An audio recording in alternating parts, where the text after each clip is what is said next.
Hey, we're back and better than ever. It's 9.3 naming and writing formulas for molecular compounds. In this podcast, we're going to be talking about a different way of writing formulas, and it's different because we have a different type of compound. Ionic compounds are combinations of metals and nonmetals. Molecular compounds deal with compounds that are put together only with nonmetals. And so you use a different system. Instead of using cation name, anion name, which you can't use because there's no cations and anions in molecular compounds, you use prefixes to denote the numbers of each element in the compound. Now the prefixes that we use, you may be familiar with most of these.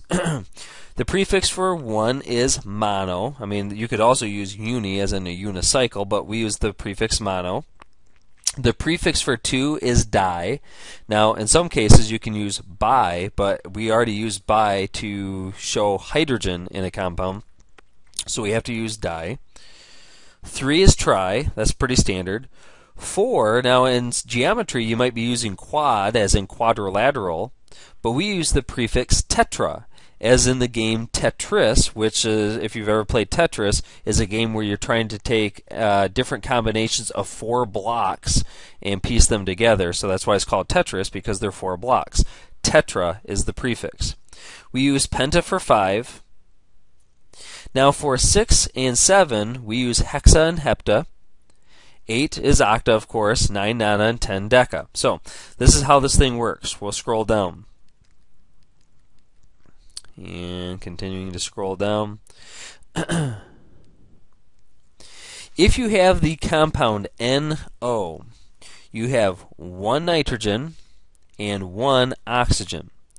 So the prefixes for each of those would be mono, mononitrogen, monooxide. Except we always drop the prefix mono when it's the first element. So instead of calling this mononitrogen, monooxide, we simply call this nitrogen monooxide, but we actually shorten the monooxide and just call it monoxide. So the name of NO is simply nitrogen monoxide. Alright. Actually, let me change this to a blue color. We've been doing all the names in blue and all the formulas in red in this chapter, so there we go. Now in this next one, you have 1 nitrogen and 2 oxygen. So once again, instead of calling it mononitrogen, we're just going to use the term nitrogen. We assume that there's only 1.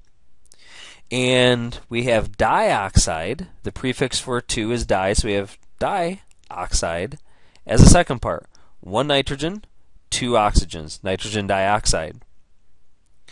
Now in the next one, where you have N2O, you do have 2 nitrogens, so you are going to have to use the prefix di in front of nitrogen. And we only have 1 oxygen, so we call it monooxide, or we shorten it up to monoxide.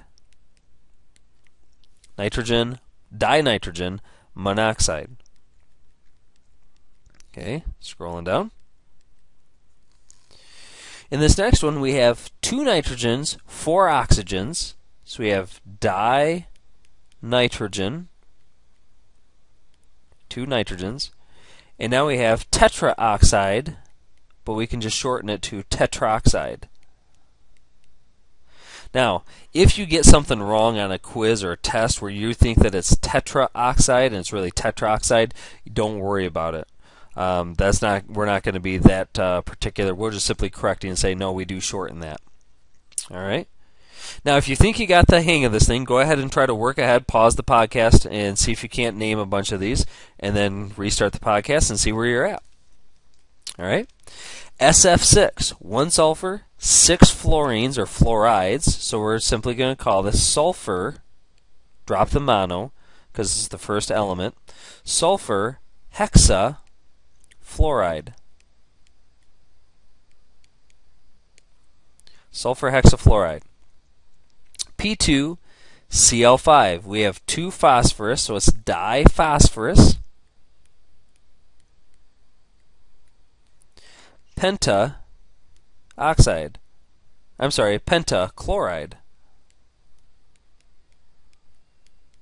Long name there. Diphosphorus pentachloride. The next one, we only have 1 phosphorus and 3 chlorides, so it's simply phosphorus trichloride.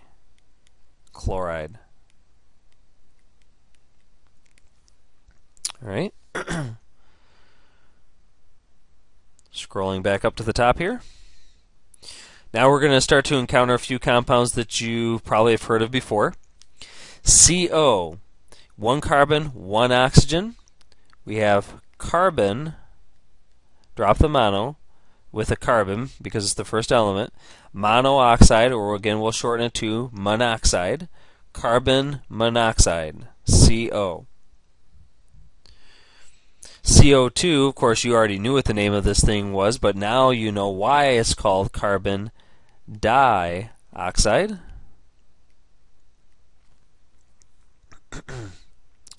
Scrolling down. H2O. H2O, the systematic name for this thing would in fact be, with 2 hydrogens, dihydrogen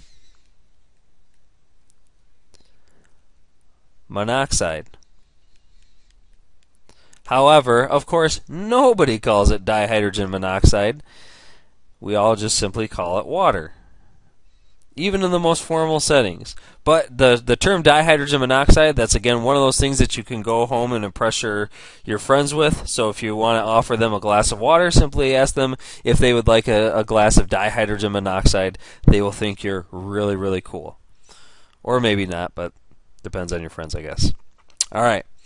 NH3. NH3, you would name this nitrogen trihydride.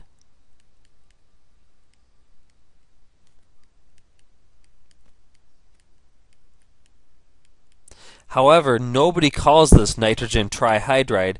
This is called ammonia. Okay? So that's something you should know, that NH3 is in fact ammonia. It's one of the most widely produced compounds in the world, so you should know what that is. Coming out of high school chemistry, you should understand what ammonia is. CH4, you could call this carbon tetrahydride. However, we all call this methane.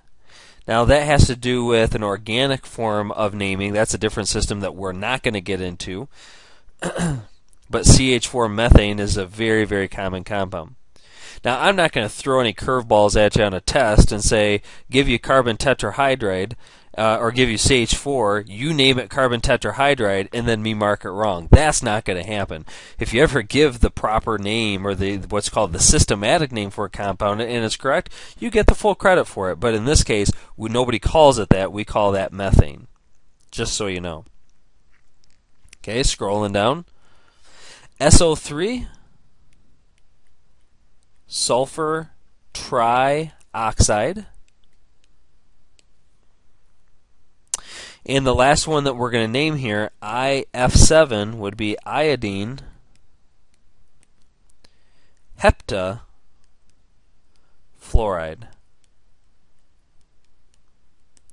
Iodine heptafluoride. Okay? So, simply use the prefixes to denote how many of each element that you have in any given compound. All right? We're going to go ahead and stop this podcast. In the next podcast, we'll go ahead and go from the name to the formula. We'll see you back in just a couple minutes.